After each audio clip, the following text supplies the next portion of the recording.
Before the advent of people carriers, sports utility vehicles and crossovers, if you wanted a vehicle with a serious amount of space inside, there was this, the large Volvo estate. Today, badged V70 for the modern era, it's as uncompromisingly big and practical as ever, bridging the gap between medium-range Mondeo-sized estates and the very largest, fully fledged, executive-shaped station wagons. High-tech safety features and an updated, more efficient range of engines continue to keep its appeal strong. So, what should your expectations be when it comes to driving one of these? On one hand, moaning that a big Volvo estate can't be thrown around the lanes like a sports saloon seems a bit ridiculous.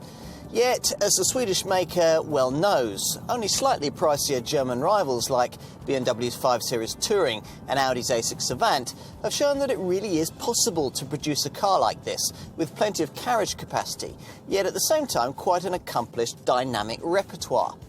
It simply isn't good enough for the Scandinavian marque to produce tank-like handling in this day and age, which, to be fair, it doesn't.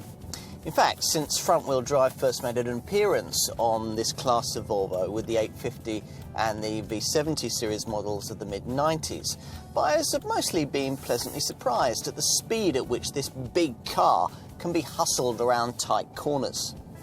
Now, the subject of engines isn't normally one I'm very prescriptive about when it comes to sharing driving impressions on films like this.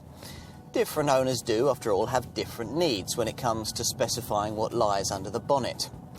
With this improved V70 model, though, a car now offered only with diesel power, I'm going to make an exception to that rule. I can't really see why you'd buy this car with any engine other than the D4 diesel unit that I'm trying here. At a stroke, this engine makes the typical Volvo salesperson's job rather awkward, as it's virtually as clean and economical as the feeblest 115 brake horsepower 1.6-litre D2 V70, but at the same time also virtually as fast and responsive as the priciest diesel in the lineup, the most powerful 215 brake horsepower 2.4-litre D5 V70 variant. Let's be more specific.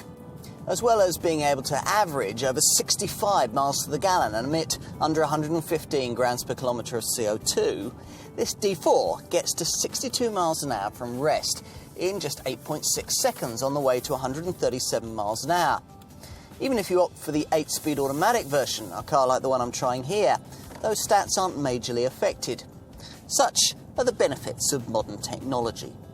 As a brand, Volvo's design language has become significantly more trendy in recent years, but with this V70, the approach has been more cautious. As for the most recent aesthetic changes, well, you'll really have to know your V70s to appreciate them.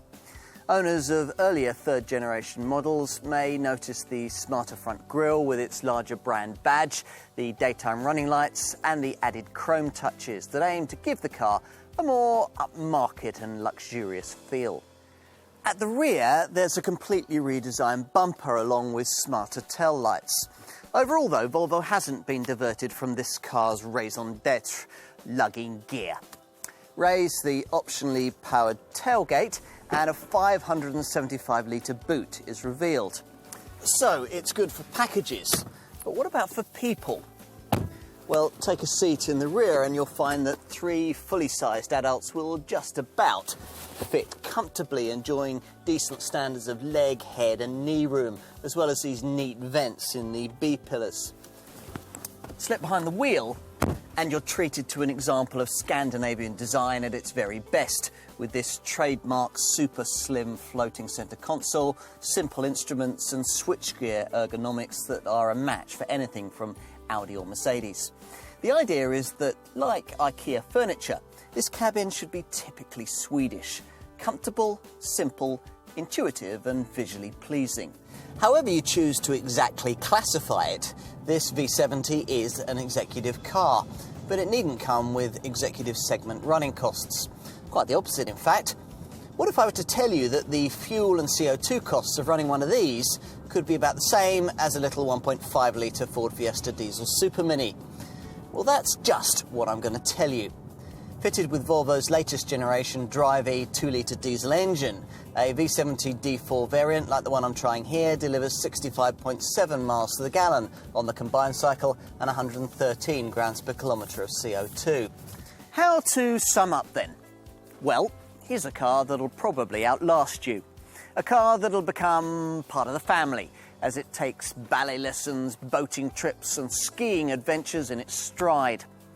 MPVs and SUVs might sound cleverer, but there's still little to touch this Volvo when it comes to doing what big estates need to do. If you're looking for the definitive example of the breed, look no further.